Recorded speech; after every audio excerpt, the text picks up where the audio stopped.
আপনার কাছে গণভোটের এই প্রশ্নগুলো আসলে কি মনে হচ্ছে যে একটি প্রশ্ন থাকলে কি বিষয়টা সহজ হতো, বা চারটি প্রশ্ন থাকলে বা জটিল থাকলে সেটা না ভোট পড়ার ঝুঁকি থাকবে? আপনার কাছে কি মনে হয়? আমরা কিন্তু গণভোটটাকে অপ্রয়োজনীয় বলেছিলাম। দ্বিতীয়ত আমরা বলেছিলাম যে গণভোটের কোনো আইনি ভিত্তি নাই। তৃতীয়ত বলেছিলাম যে গণভোট সবসময় সরল প্রশ্ন হতে হয়, মানে গণমানুষের আমি সম্মতিটা নিতে চাই।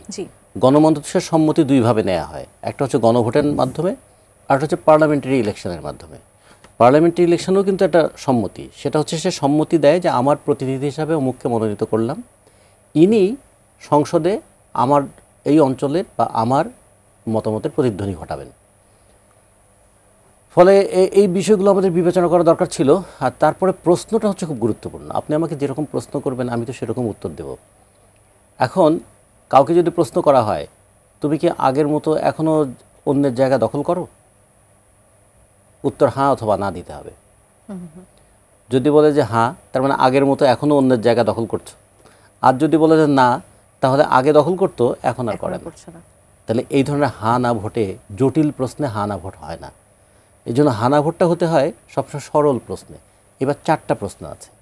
আমরা প্রথমে বলছিলাম এটা কি গণভোটের নামে গণবিড়ম্বনা হবে, নাকি গণভোটের ফল নিয়ে গণপ্রতারণা হবে? গণবিড়ম্বনা হবে এই, যদি আমি জুলাই অভ্যুত্থানকে মানি তাহলে আমি গণভোটে হাঁ দেব, কিন্তু আমি আবার দ্বিকক্ষ বিশিষ্ট পার্লামেন্ট মানি না, তাহলে কি হবে? আমি জুলাই অভ্যুত্থানকে স্বীকার করি না, সে কারণে আমি না ভোট দেব, কিন্তু আমার মনে হয় যে গত এক বছর ধরে যা চলেছে এটা তো কোনো না কোনোভাবে আইনসঙ্গত করতে হবে, ফলে একটা তো ভোট দেওয়া দরকার, ফলে আমি না মানলেও আবার আমাকে ভোট দিতে হবে।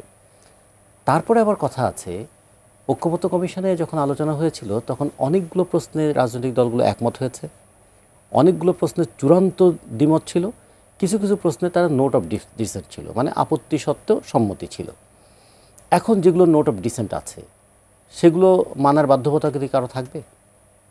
আমি যদি পার্লামেন্টে বিজয়ী হয়ে আসি, আমি তো বলবো যে আমি তো ওখানে নোট অফ ডিসেন্ট দিয়ে এসেছিলাম, তাহলে মানতেই হবে, এমন কোনো বাধ্যবাধকতা নাই।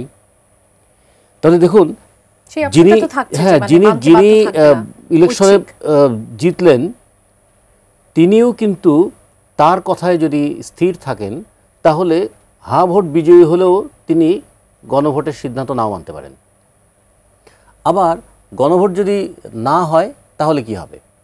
গণভোট না হলে ধরেন 20% না ভোট পড়লো, 20% মানুষ ভোট দিল, যদি না ভোট বিজয়ী হয় হ্যাঁ ভোটের তুলনায়, তাহলে কি দাঁড়াবে?